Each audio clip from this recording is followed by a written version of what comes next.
So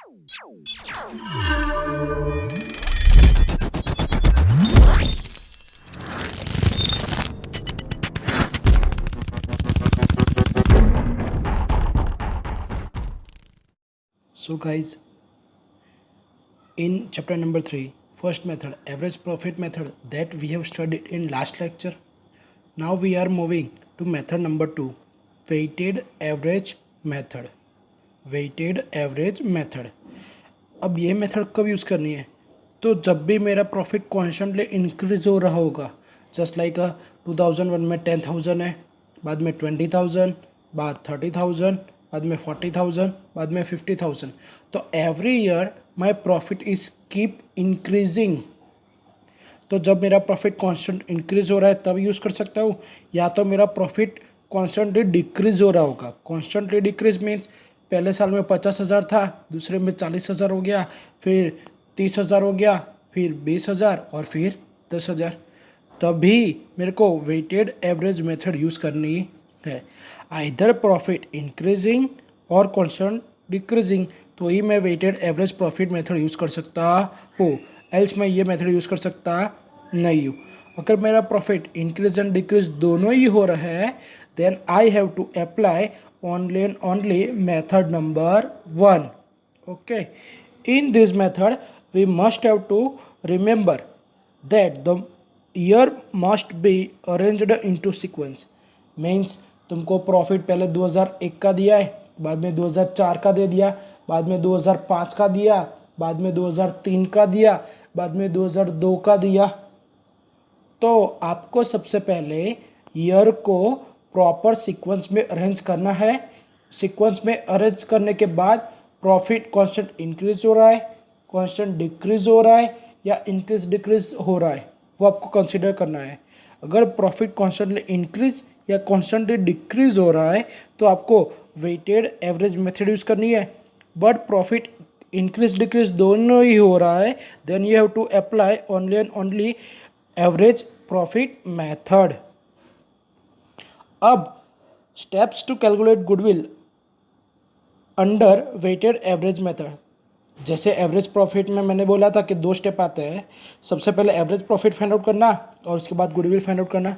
तो इसमें 3 step हो जाएंगे. सबसे पहला लिखा है statement showing the calculation of the weighted profit. Means इसमें तुमको एक टेबल बनाना रहेगा जो मैं आपको सब में बता दूंगा. ओके, उसके बाद बात करते हैं अपने वेटेड एवरेज प्रॉफिट कैसे फाइंड आउट करना है.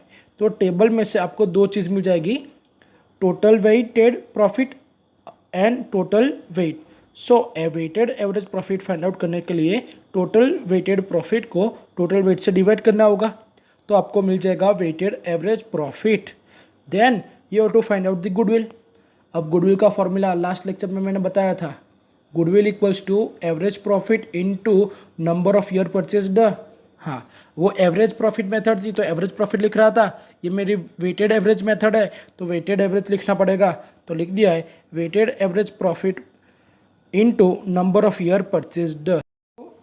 वेटेड एवरेज प्रॉफिट मेथड में कितने स्टेप है वो मैंने वो बता दिया. अब अपने गंडे सम लिखा है from the following information find out the weighted average profit. सबसे पहले ईयर एंड प्रॉफिट दे दिया है. ईयर दिया है 2013-14, 14-15, 15-16, 16-17. अब प्रॉफिट का ट्रेंड दिख रहा हूँ. पहले 40,000 था, उसके बाद 50,000, उसके बाद 60,000, उसके बाद 70,000. सो प्रॉफिट को देखो 40 से 50,000 इंक्रीज हुआ, 50 से 60,000 वो भी इंक्रीज हुआ, 60 से 70,000 वो भी इंक्रीज हो रहा है. तो every year my profit is keep increasing. मैंने बोला था हर एक साल में प्रॉफिट इंक्रीज हो रहा है तो मेरे को weighted average profit method apply करनी होगी. ओके, अब उसमें मैंने बोला था first of all statement showing the computation of a weighted profit. तो उसमें ऐसे 4 कॉलम बनाना है आपको बेटा. 4 कॉलम में किस में क्या लिखना है वो मैं बता रहा हूँ. सबसे पहले लिखना है आपको ईयर्स, उसके बाद लिखना है आपको प्रॉफिट, उसके बाद लिखना है वेट, उसके बाद लिखना है प्रोडक्ट. ये प्रोडक्ट किसका होगा तो profit into wait, profit into wait. अब मेरे को साल कितना दिया था पहले,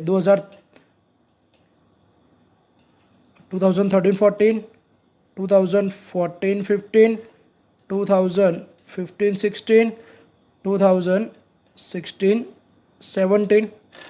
अब उसके बाद प्रॉफिट दिया है पहले 40,000, 50,000, 60,000 एंड 70,000। अब ये वेट कैसे देना है, तो बेटा वेट देना बहुत सिंपल इजी है। इधर क्या लिख देना है, 1 2 3 4, ये तुम्हारा वेट हो गया। अगर मेरे को 5 साल दिया होता तो उसका वेट क्या होता, 1 2 3 4 एंड 5। ओके, अब प्रोडक्ट करते हैं। प्रोडक्ट में क्या लिखा है, profit into weight. 40,000 into 1 equals to 40,000, 50,000 into 2 that means 1 lakh, 60,000 into 3 1,80,000, 70,000 into 4 2,80,000। ये तुमने क्या फाइंड आउट कर दिया, प्रोडक्ट किसका फाइंड आउट किया, प्रॉफिट एंड वेट का। देन प्रॉफिट के कॉलम में आपको लिखना है टोटल, और दो चीज़ का टोटल करना होगा, एक तो वेट का और दूसरा प्रोडक्ट का। वेट का 1 + 2 3, 3 + 3 6, 6 + 4 इक्वल्स टू 10। इसकी बात कर रहे हो तो 2 और 1 3, 4 लाख हो गए। 4 और ये 80 और 80 560 और ये 40, दैट मीन्स 6 lakhs हो गया तुम्हारा आंसर बेटा। ओके, अब उसके बाद बात करते हैं अपने step number 2, weighted average profit equals to total weighted profit upon total weight. तो मैंने जैसे बोला था वैसे इसमें दो चीज़ फाइंड आउट की अपने। कौन सी दो चीज़, तो प्रोडक्ट का टोटल मैंने लिखा है 6 lakhs और वेट लिखा है तुम्हारा 10। तो इधर लिखूंगा 6 lakh अपॉन 10, आंसर हो जाएगा 60,000। ओके, अब इसमें पूरे क्वेश्चन में नंबर ऑफ ईयर परचेस्ड दिया नहीं है। अगर नंबर ऑफ ईयर परचेस दिया नहीं है तो मेरे को गुडविल फाइंड आउट करने की ज़रूरत नहीं है। अगर नंबर ऑफ परचेस्ड ईयर दिया होता तो मेरे को ये गुडविल फाइंड आउट करना होता। ओके, तो student we are starting sum number 2 from the following information compute the value of goodwill of Meena and Badresh firm at 3 years of purchase of appropriate method on the basis of the last 5 year। अब सबसे पहले इसमें appropriate method बोला है, means इसमें average profit method apply करना है या weighted average profit method apply करना है, वो कुछ बोला नहीं है। तो मैंने आपको पहले ही बोला था कि सबसे पहले ईयर को अरेंज करो, अरेंज करने के बाद उसको प्रॉफिट को उसके साथ ही लिखो, उसके बाद ही पता चलेगा। इसको सबसे पहले देखते हैं ईयर 2001 दिया है, 2003 दिया है, 2004 दिया है, 2005 एंड 2002 ईयर सीक्वेंस में दिया है नहीं। Then we must have to arrange in a sequence. तो पहले क्या आएगा 2001, उसके बाद 2002, उसके बाद 2003, उसके बाद 2004, उसके बाद 2005। ओके, चलो मैंने ईयर अरेंज कर दिया। अब 2001 का प्रॉफिट था 80,000, 2002 का 1,20,000 मीन्स प्रॉफिट इज इंक्रीज्ड। 2003 का प्रॉफिट दिया 1,40,000, it is also increasing. 2004 160 also increasing, 2005 170 also increasing, means every year profit is keep increasing. अब प्रॉफिट कीप इंक्रीजिंग है तो एवरेज प्रॉफिट मेथड या weighted average profit method, as we know profit constant increase होगा या constant decrease होगा, we must have to apply weighted average profit method. तो मैंने लिखा है बेटा arrange the year into sequence, profit is keep increasing, so we are using the weighted average profit method. बेटा generally इस तरह के सब बोर्ड में आते नहीं है, बट कोई सर होता है कि जो उसको पेपर ट्विस्ट करना होता है तो ईयर को सिर्फ चेंज कर दोगे। तुमको सबसे पहले क्वेश्चन पढ़ोगे तो क्या लिखा 80 है, उसके बाद 140, उसके बाद 160, 170, 120। पहले 4 साल में प्रॉफिट इंक्रीज हो रहा था, बाद में 120 डिक्रीज हो रहा है, तो तुम जल्दी में फास्ट फॉरवर्ड में तुम क्या कर देते एवरेज प्रॉफिट मेथड, बट वो रॉन्ग आती है, तुमने ईयर को देखा नहीं है। तो सबसे पहले कोई भी मेथड में तुमको प्रॉफिट मीन्स ईयर को अरेंज कर दो ईयर को अरेंज करने के बाद प्रॉफिट का ट्रेंड देखो, अगर प्रॉफिट इंक्रीज एंड डिक्रीज दोनों ही हो रहा है then we have to apply average profit method, but keep increasing और कीप डिक्रीजिंग है then we have to apply the weighted average profit method. उसके बाद अपने टेबल की बात करते हैं। लिखा है, और बेटा जब भी तुम ये टेबल बनाओ तो टेबल के ऊपर मैंने एक सेंटेंस लिखा है, statement showing computation of the weighted profit, ये लिखना ज़रूरी है। अब ईयर तो मैंने लिख दिया 2001, 2002, 2003, 2004, 2005। उसके रिगार्डिंग उसका प्रॉफिट 80,000, 1,20,000, 1,40,000, 1,60,000, 1,70,000। बेटा year and profit is like husband and wife, जहाँ जहाँ हस्बैंड जाएगा वहाँ वहाँ वाइफ जाएगी।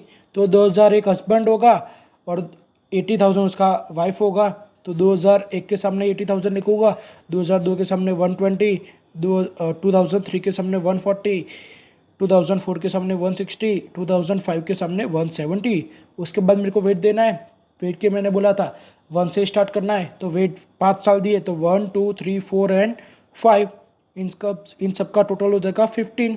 अब उसके बाद प्रोडक्ट में मैंने बोला था P into W, P means profit, W means weight, 80,000 into 1, 80,000, 1,20,000 into 2, 2,40,000, 1,40,000 into 3, 4,20,000, 1,60,000 into 4, 6,40,000, 1,70,000 into 5, 8,50,000 and इन सब का टोटल होगा 22,30,000।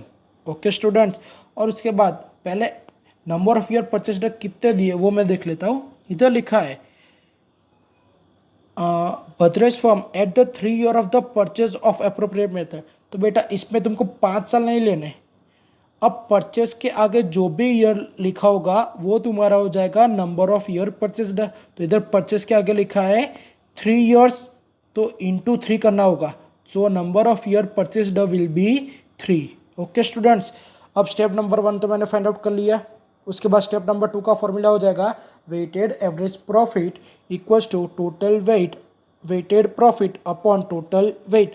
Total weighted profit 22,30,000, total weight 15, so मेरे को 22,30,000 डिवाइड बाई 15, 1,48,666.67। बेटा 11 का ही रूल्स है, अगर पॉइंट के बाद का डिजिट 5 या 5 से मोर है then we have to add 1। इसका आंसर कभी भी नॉन इंटीजर में लिखना नहीं है, you must have to convert non integer into integer. So 666 उसकी जगह 667 हो जाएगा। उसके बाद अप्लाई करना है गुडविल का फॉर्मूला। गुडविल का फॉर्मूला मैंने बोला था weighted average profit into number of year purchased, तो वेटेड एवरेज प्रॉफिट अपने स्टेप नंबर 2 में से मिल गया, number of year purchased 3 into कर दो, आंसर मिल गया। Okay student, so in lecture number 2 we studied about the weighted average profit method.